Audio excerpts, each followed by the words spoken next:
Hoje o nosso assunto é a infertilidade. Esse é um assunto que vem ganhando muita importância nos últimos anos, tanto na prática como, obviamente, também nas provas de residência médica, exatamente porque os casais hoje em dia estão tendo filhos cada vez mais velhos e a infertilidade tem se tornado cada vez mais comum. Então, nessa aula eu vou falar sobre os principais pontos que as provas de residência vão cobrar na sua prova. Vamos nessa? Vamos começar a falar sobre a definição de infertilidade. E aí a primeira coisa que eu quero que vocês entendam é o seguinte: a infertilidade, apesar da gente dar nesse módulo, normalmente é falado como uma matéria de ginecologia, apesar disso, a infertilidade, na verdade, é uma doença do casal. Então, o diagnóstico de infertilidade no início é um diagnóstico do casal. É claro que depois você, na sua investigação, você vai perceber se o problema é na mulher, é no homem, ou até mesmo o problema nos dois que se somam e tornam o casal infértil, mas grave isso, infertilidade é um problema do casal e a partir da investigação você vai entender a etiologia da infertilidade. E aí, como você define um casal como infértil? É isso aqui, é a ausência de gestação após 1 ano de coito desprotegido. Então, esse é um marco fundamental para você definir uma infertilidade e a partir daí começar a investigação diagnóstica da causa da infertilidade e a partir daí também começar a pensar no tratamento. Mas vocês podem ver aqui que tem os asteriscos. Por que eu coloquei esses asteriscos aqui? Porque esse marco de 1 ano de coito desprotegido com ausência de gestação para você considerar a infertilidade e a partir daí fazer o diagnóstico etiológico e o tratamento só vale para mulheres abaixo de 35 anos. Quando a sua paciente estiver acima de 35 anos, você já considera começar a investigação e o tratamento após 6 meses sem gestação com coito desprotegido. Então, esse marco é exatamente porque mulheres acima de 35 anos têm um período menor de fertilidade e você tem menos tempo para resolver o problema dela. Então, a partir de 6 meses, você já vai começar a tentar definir a causa e tratar essa infertilidade. E por fim, isso aí de infertilidade primária e secundária é o quê? Infertilidade primária é aquele casal que nunca teve um filho, então o casal nunca teve um filho e aí está tendo esse problema de infertilidade pela primeira vez. Isso é claro que pode variar. Às vezes nenhum dos dois tiveram filho, ou um teve filho e o outro não teve, mas o importante é que você saiba que você diz que tem uma infertilidade primária quando o casal nunca teve filho. E a infertilidade secundária quando, na verdade, eles já tiveram filho e estão tendo uma dificuldade de ter um segundo. Então isso é importante até na sua investigação etiológica da infertilidade. E aí, continuando, vamos falar sobre a epidemiologia. Eu falei no início da aula que a infertilidade estava ganhando importância. E aí, esses dados mostram que ela está ganhando muita importância. Isso porque ela já atinge 7 a 15% de todos os casais que desejam ter filhos. Então, é uma doença de altíssima prevalência e muita importância clínica. E aí, partindo para as causas mais comuns, essa é uma parte um pouco controversa, existem muitas coisas diferentes na literatura, mas grave isso aqui que normalmente é o cobrado em prova. Então, se você for olhar para a infertilidade do casal, quais são as causas mais comuns? Fator masculino em 35% das vezes. Então, aí você está englobando todos os fatores, todos os problemas do homem que podem gerar infertilidade ao casal. Então, você pode ver que aproximadamente 65% das vezes o problema está na mulher, então é um fator feminino. E aí, partindo para as causas da mulher, existe o fator tubo-peritoneal, 35% das vezes, e a disfunção ovulatória. Mas vocês estão vendo aqui embaixo que a gente está falando exatamente só sobre as causas de infertilidade da mulher. E aí o fator ovulatório e o fator peritoneal respondem por 40% cada. Então, 80% das vezes que tem algum problema na mulher que causa infertilidade, ou é um fator ovulatório, por exemplo, uma anovulação causada pela síndrome dos ovários policísticos, ou então um fator tubo-peritoneal, por exemplo, causado por uma cicatriz de doença inflamatória pélvica. Lembra da DIP? A DIP causa doença nas tubas uterinas e uma das grandes complicações crônicas da DIP é exatamente a infertilidade. Então, esses são os dois principais. Além disso, claro que sempre tem aquelas infertilidades sem causa aparente, então o médico acaba não conseguindo o diagnóstico, que responde por 10%, e outras causas, outros 10%. Então, outras causas, por exemplo, fatores uterinos. O mioma submucoso pode distorcer a cavidade do útero e pode prejudicar ou até realmente ser a causa da infertilidade. Mas você já sabe, falou em fertilidade feminina, pense em fator ovulatório ou fator tubo-peritoneal, que são os dois principais. Agora vamos partir para a parte mais importante dessa aula, sem dúvida nenhuma, que é a investigação da infertilidade. Então, chegou lá um casal para você, ou então apareceu na sua prova um casal infértil e você tem que descobrir por que esse casal não está conseguindo ter filho. E aí, como sempre, você vai começar pela anamnese e o exame físico, a parte fundamental de toda consulta médica. A primeira coisa que você vai fazer é confirmar a infertilidade. Então, você tem que saber se esse casal já está há 1 ano de coito desprotegido sem ter filho. E, é claro, se for acima de 35 anos, 6 meses. Então, você vai confirmar a infertilidade e vai partir para essa segunda aqui, que é uma parte fundamental. Isso aí é talvez a parte mais importante para as provas, que é essa pergunta aqui. Os ciclos menstruais da mulher estão regulares? Essa é uma pergunta fundamental. Por quê? Porque se os ciclos menstruais dela estiverem regulares, tudo certinho, provavelmente não é fator ovulatório. Então, memorize isso, anote isso, sempre que aparecer na sua prova. Ciclos menstruais regulares, você já não vai pensar em fatores ovulatórios, não vai pensar em ovários policísticos, não vai pensar em falência ovariana precoce. Então, dificilmente vai ser. Isso vale exatamente para o oposto também. Então, se aparecer na sua questão a mulher com ciclos irregulares, você já liga o alerta que provavelmente é um fator ovulatório. Então, de toda a anamnese e exame físico, essa é a pergunta mais importante para a sua prova e também para a prática médica. Além disso, tem várias outras coisas que a gente colocou aqui no mapa e eu queria destacar ali no final, prescrever ácido fólico. Por que você deve prescrever ácido fólico? Lembra da aula de pré-natal que toda gestante no primeiro trimestre deve receber a suplementação de ácido fólico exatamente para prevenir os defeitos no tubo neural do feto? Então, na verdade, como eu falei lá na aula de pré-natal, essa suplementação com ácido fólico deve ocorrer idealmente antes da concepção. Então, antes da mulher virar uma gestante, ficar grávida, você já deve prescrever o ácido fólico. Então, sempre que chegar um casal querendo ter filhos, é adequado, é correto que você prescreva já a suplementação com ácido fólico. Agora, partindo para exames mais específicos, o primeiro que eu vou falar é um fundamental, isso é obrigatório, então isso é outra coisa importante. Você sempre que tiver um casal com problema de fertilidade, o exame obrigatório é o espermograma. Então, na verdade, a gente vai falar bem sobre a investigação feminina, que é o que mais cai na prova. Porém, a investigação masculina você não pode esquecer que é obrigatória, é muito mais simples, na verdade, é muito mais fácil você descobrir a etiologia de uma fertilidade, de uma infertilidade por fator masculino, mas você precisa conhecer o espermograma e aqui a gente colocou as alterações mais importantes e eu destaco essas duas primeiras aqui. A azospermia significa a ausência de espermatozoides no sêmen, é um problema raro, mas pode ocorrer. E a segunda é a oligosospermia, esse sim muito comum.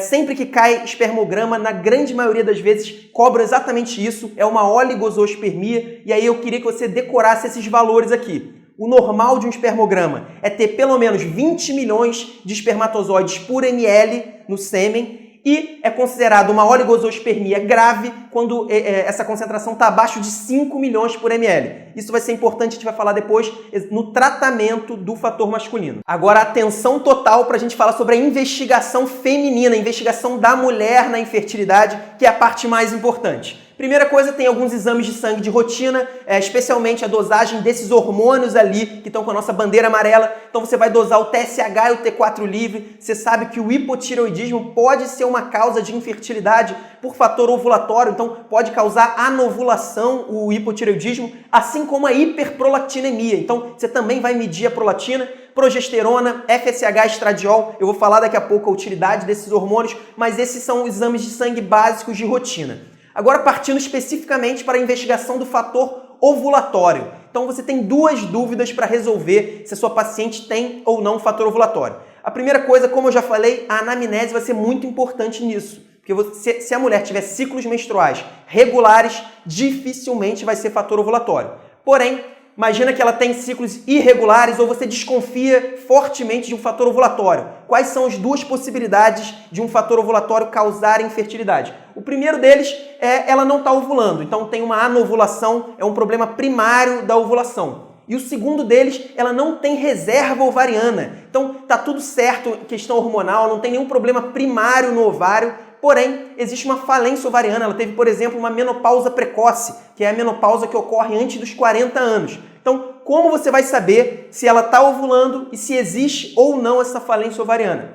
Primeira coisa são os testes da ovulação. Existem alguns, existe um, por exemplo, que é bem antigo, pouco usado na prática, mas pode cair na prova, que é a curva da temperatura basal. Isso porque as mulheres, depois da ovulação, elas têm um aumento na temperatura de aproximadamente 0,3 graus Celsius, um pouco mais, e que dura por pelo menos 11 dias. E a mulher que não ovula, teoricamente, não vai ter esse aumento de temperatura. Mas isso, na verdade, é uma coisa muito mais teórica, muito pouco usada atualmente. Agora, sem dúvida, os dois mais importantes que eu estou chamando a atenção aqui com as nossas bandeiras. O primeiro deles, a dosagem de progesterona na fase lútea. Então, você sabe que durante a fase lútea do ciclo menstrual, então aquela segunda metade do ciclo menstrual, existe um aumento na produção de progesterona, que é exatamente produzida pelo corpo lúteo. E você sabe também que só existe corpo lúteo quando há ovulação. Ou seja, se a mulher tem algum problema de anovulação, então ela tem algum problema realmente ligado à ovulação, ela não vai ter essa concentração aumentada de progesterona como deveria. Então você vai medir a progesterona entre o 21º e o 24º dia, e aí se tiver acima de 3, vai indicar ovulação. Se tiver abaixo, provavelmente essa mulher está com algum problema na ovulação. Porém, esse era um exame bastante usado ainda, mas, sem dúvida nenhuma, o mais importante, o melhor para usar é a ultrassonografia transvaginal seriada. Então, com a ultrassonografia transvaginal seriada, você, a partir do 11º dia, já começa e você já pode documentar visualmente a ovulação. Então, você vê exatamente como está a evolução dos folículos e exatamente a ovulação, a formação do corpo lúteo. Então, você vê realmente em loco o que está ocorrendo ali no ovário da paciente. Agora, passando para a avaliação da reserva ovariana. Então, a dúvida aqui é outra. A dúvida é, será que essa mulher não está ovulando por um problema primário ou não está ovulando porque ela tem uma falência ovariana? Então, ela simplesmente não tem mais folículos suficientes para ocorrer a ovulação normal. Como você vai resolver isso? O primeiro método é esse aqui, muito importante, é a medida de FSH basal entre o 2º e o 5º dia do ciclo menstrual. Então, lá no início do ciclo menstrual, na fase folicular, você mede o FSH. Por quê? Porque se ele estiver alto, então uma concentração alta, acima de 10 de FSH, significa o quê? Significa que provavelmente esse ovário está em falência e aí existe uma queda na produção de estrogênio e de inibina B pelo ovário. Esses dois hormônios, normalmente, eles fazem um feedback negativo na hipófise, diminuindo a produção e a secreção de FSH. Com a redução da concentração de estrogênio e também de inibina B, no caso da falência ovariana, aí ocorre um aumento na concentração do FSH. Então, memorize isso, muita gente se confunde. Uma concentração alta de FSH no início do ciclo é um sinal de reserva ovariana baixa ou até de falência ovariana. Então, memorize isso, é muito importante. Além disso, existem outros exames e eu vou destacar aqui também, por último, com a nossa bandeira, a ultrassonografia transvaginal com contagem de folículos antrais. O mais importante aqui é que você não confunda essa ultrassonografia com contagem de folículos antrais com aquela primeira que eu falei, que era a ultrassonografia seriada para documentar a ovulação. Então, a primeira é uma ultrassonografia seriada que você começa no 11º dia e o seu objetivo é saber, essa mulher está tendo ovulação ou não. Já a segunda não tem nada a ver com isso, é simplesmente para fazer uma contagem dos folículos antrais e saber, essa mulher tem ou não uma reserva ovariana adequada. Então você vê que apesar de ser o mesmo exame, uma ultrassonografia transvaginal, o objetivo deles é completamente diferente e isso cai nas provas de residência.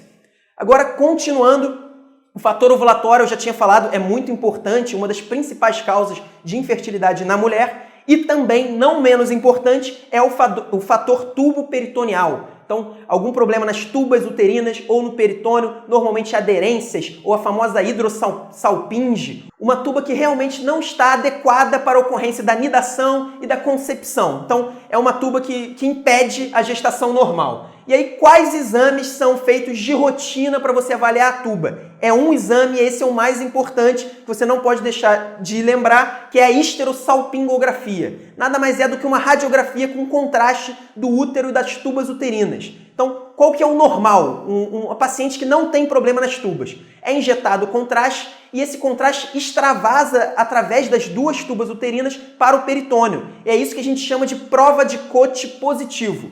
Então, falou, uma paciente tem prova de COT positivo, significa o quê? Significa que ela não tem problema na tuba uterina. Porém, se ela tiver problema, ou seja, se ela tiver uma tuba uterina impermeável ou parcialmente impermeável, um dos lados vai ter não vai extravasar o contraste, ou pelo menos vai extravasar menos do que deveria, e aí sim uma prova de COT negativa e um sinal de problema ali na tuba uterina. Provavelmente essa infertilidade é por algum fator uterino, provavelmente uma cicatriz de uma infecção prévia de uma DIP. E aí, além disso, existe a histerossonografia, que nada mais é do que uma histerossalpingografia bem parecida, só que feita com ultrassonografia. Não é o tipo mais usado, o mais usado é a histerossalpingografia, mas você precisa pelo menos conhecer e saber as indicações da histerossonografia. Bom, eu já falei todos os exames mais importantes e aqueles que devem ser feitos de rotina na investigação da fertilidade, da infertilidade feminina. Porém, existem outros exames que têm indicações específicas. O primeiro deles é a videolaparoscopia, é um exame muito importante também, apesar de não ser recomendado de rotina. Então, grave isso, a laparoscopia é importante, mas não é recomendado de rotina. E aí, por que ela é importante? Porque exatamente porque ela é o padrão ouro para você avaliar o fator tubo peritoneal. Então, se você fez lá a histerossalpingografia e identificou o problema, você provavelmente vai fazer a laparoscopia para confirmar esse problema e provavelmente também para tratar. Então, vocês vão ver depois que a laparoscopia é o principal método de tratamento do fator tubário. Então, grave isso, a laparoscopia não serve só para o diagnóstico, serve também para o tratamento. E além de tratar a obstrução tubária, a laparoscopia também é usada no tratamento de uma das principais causas de infertilidade, que é exatamente a endometriose. Então, grave isso, a laparoscopia não é de rotina, mas ela é muito importante e é o padrão ouro para você identificar fator tubo peritoneal de infertilidade. E aí, por fim, nós temos a videohisteroscopia. Esse é um exame que também é importante, mas eu diria que é menos importante do que a laparoscopia. E a grande indicação dele é exatamente ele é o padrão ouro para avaliação de fator uterino. Então, se você está desconfiado de um mioma submucoso, de um pólipo endometrial, ou então de uma aderência, de uma sinéquia uterina, você vai fazer a videohisteroscopia. Por quê? Além do diagnóstico ali, você faz o diagnóstico na hora, tem visualização direta da cavidade uterina, você também faz o tratamento. Então, tanto os miomas submucosos, como os pólipos e até mesmo as aderências podem e devem ser tratadas através da histeroscopia. Bom, vamos falar agora sobre o tratamento de infertilidade. Esse é um tema que sempre tem muitas novidades, ele é um tanto quanto complexo, mas aqui a gente vai simplificar ao máximo para mostrar para vocês exatamente o que vocês vão precisar para acertar as questões de prova de residência. Então, a gente dividiu nos fatores, o tratamento vai depender de qual é a etiologia da infertilidade e o primeiro deles, fator masculino. Então, imagina que tem uma questão lá com um espermograma alterado, com aquela diminuição na concentração de espermatozoides. Qual vai ser seu tratamento? Grave exatamente aqui esses números. Se a concentração for acima de 5 milhões, ou seja, existe ali uma redução na concentração de espermatozoide, mas não é uma redução grave. Qual que é o tratamento? Normalmente você vai usar inseminação intrauterina. E aí vamos abrir um parêntese para falar um pouco de inseminação artificial. Então, esse é um método já antigo de tratar a infertilidade. E aí existe a inseminação intrauterina e existe a fertilização in vitro. Na inseminação intrauterina, você basicamente vai pegar lá o sêmen e vai introduzir no útero. Esse é um método hoje em dia pouco usado. Normalmente, quando você precisa da inseminação artificial, você já faz a fertilização in vitro, mas na teoria e nas provas de residência, ela ainda é cobrada exatamente quando existe um fator masculino, só que esse fator é moderado ou leve, aí você pode optar pela inseminação intrauterina. Porém, se for 3 a 5 milhões, aí você vai partir para a fertilização in vitro, para a FIV convencional. E aí, abrindo mais um parênteses, se você faz uma fertilização in vitro, você tem duas opções. A primeira delas, que é a mais usada atualmente, é um método um tanto quanto mais complexo, só que hoje em dia já é o mais usado, é esse terceiro aqui, que é a FIV com injeção intracitoplasmática do espermatozoide. Então aí você vai pegar lá o espermatozoide e vai introduzir no óvulo. Então você faz praticamente tudo, o médico, o pesquisador que está fazendo, faz todo o trabalho do espermatozoide. Já a FIV convencional, você simplesmente aproxima o óvulo do espermatozoide e o próprio espermatozoide vai entrar no óvulo normalmente, como se fosse realmente ali a nidação que ocorre na tuba uterina. Então existe essa diferenciação. Atualmente é muito mais usada a FIV com injeção intracitoplasmática, mas na prova, na teoria, você sabe, só vai indicar a FIV com injeção intracitoplasmática caso os espermatozoides estejam numa concentração abaixo de 3 milhões por ml. É claro que existem outras alterações possíveis no espermograma. Por exemplo, existem espermatozoides que estão em quantidade normal, mas eles não têm a mesma capacidade. Nesses casos, você também pode indicar a FIV com injeção intracitoplasmática. Mas para as provas, se você decorar esses números e essa indicação, você já vai acertar quase todas as questões sobre espermograma. Agora, continuando, como que é o tratamento do fator tubário? Como eu falei, normalmente o tratamento vai ser simplesmente com a laparoscopia. Então você vai fazer uma salpingostomia, que nada mais é do que abrir a obstrução que tinha na tuba uterina. Então você vai fazer uma laparoscopia e vai tentar fazer essa salpingostomia, vai tentar tratar a obstrução tubária.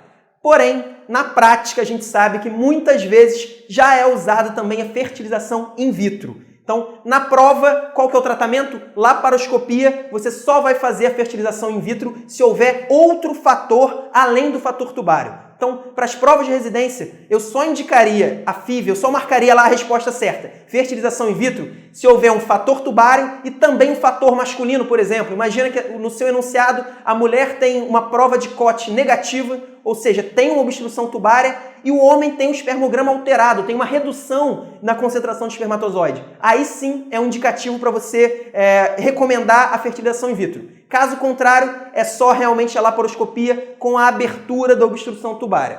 Agora vamos falar sobre o fator ovulatório. Qual que é o tratamento do fator ovulatório? Se a paciente não está ovulando, claro, você vai tentar induzir essa ovulação. E aí os remédios usados são exatamente os indutores de ovulação e os dois principais são esses. Primeiro deles, primeira escolha, é o citrato de clomifeno. Segundo lugar, se não responder ao citrato de clomifeno, você vai usar as gonadotrofinas. Além disso, uma menção especial à metformina, que é um remédio usado para diabetes, mas ele melhora o fator ovulatório, então ele é capaz de melhorar as taxas de ovulação e as taxas de fertilidade, especialmente em pacientes com síndrome de ovários policísticos, que a gente vai falar daqui a pouco. Por fim, a falência ovariana. Então, isso aí eu falei para uma paciente que tem problema de ovulação. Porém, se ela já não tem mais folículos, os indutores de ovulação, obviamente, não vão funcionar. E aí, realmente, a única opção vai ser a doação de óvulos por uma terceira. Então, é claro que no caso de falência ovariana, não vai adiantar os indutores de ovulação. E aí, importante aqui, uma observação que a gente botou, muito importante, são as complicações da indução. Então, isso é muito importante porque cada vez mais mulheres estão engravidando através de indutores de ovulação. Então, como a infertilidade é cada vez mais comum, também é mais comum o uso do clomifeno, das gonadotrofinas, e é claro que também existem complicações. A principal delas, a primeira, é a gestação múltipla. Então, a ocorrência de gêmeos, trigêmeos, às vezes até quadrigêmeos, é muito mais comum com o uso de indutores de ovulação. Em segundo lugar, mais grave ainda, a síndrome do hiperestímulo ovariano. É uma síndrome clínica caracterizada pelo extravasamento de líquido para o terceiro espaço, para o interstício. Pode variar muito a gravidade, mas existem casos gravíssimos e até fatais. Então, ambas as complicações são bem mais comuns com as gonadotrofinas do que com o clomifeno. Isso é importante, exatamente por isso o clomifeno é a primeira escolha, porque as gonadotrofinas é um remédio mais perigoso, não é um tratamento inócuo. E aí, por fim, o fator uterino. E aí, o fator uterino, como vai ser o tratamento? Vai depender da causa. Então, se a causa, por exemplo, for um mioma submucoso, você vai fazer uma miomectomia. Se a causa for uma sinéquia uterina, você vai fazer uma lise dessas aderências, dessas sinéquias. Então, depende muito da causa, no caso do fator uterino. Bom, agora a gente vai falar sobre uma causa específica de infertilidade, que é a principal causa de infertilidade, olhando só para os fatores ovulatórios, sem dúvida nenhuma, a síndrome dos ovários policísticos, ou então também chamada de anovulação hiperandrogênica. É uma doença cada vez mais comum e que tem uma relação muito íntima tanto com diabetes, resistência à insulina e com a obesidade. Então, vamos ver primeiro os conceitos? O primeiro deles é fundamental que você entenda o que caracteriza a síndrome dos ovários policísticos, como o nome já diz, anovulação hiperandrogênica. Então, as principais características são hiperandrogenismo, então ocorre um aumento na concentração de andrógenos na mulher, e também anovulação, e é exatamente por isso que ela causa infertilidade. Como eu falei, a síndrome dos ovários policísticos vem se tornando cada vez mais comum e aqui você pode ver que 5 a 10% de todas as mulheres na menacme possuem a síndrome. Então, é uma doença importantíssima, tanto na prática como também nas provas de residência médica. E aí, a fisiopatologia, nesse caso, é muito importante. As bancas adoram cobrar. É uma fisiopatologia complexa, não é completamente esclarecida, então não se sabe exatamente o que causa a síndrome dos ovários policísticos, mas existem esses 3 fatores que ocorrem e contribuem para a síndrome. O primeiro deles é o mais cobrado, é a resistência à insulina. Como eu falei, existe uma relação muito íntima. E aí, no caso, por que a resistência à insulina pode causar o ovário policístico? Por quê? Porque no caso da resistência à insulina, o que ocorre? Ocorre um aumento na produção de insulina pela mulher. Então, pacientes com resistência à insulina normalmente também têm uma hiperinsulinemia. E essa insulina inibe a produção hepática dessa proteína aí, SHBG, que significa globulina carreadora de hormônios sexuais. Então, é uma proteína produzida pelo fígado que se liga aos hormônios sexuais, especialmente aí a testosterona e o estradiol. E aí, quando diminui a concentração, a produção dessa globulina, aumenta a fração livre dos hormônios. Então, exatamente, às vezes a mulher tem a mesma concentração total de testosterona, mas possui uma testosterona livre aumentada. E aí, a testosterona livre desencadeia todo o processo da síndrome de ovários policísticos. Além disso, o aumento da sensibilidade da hipófise ao GNRH. Então, a hipófise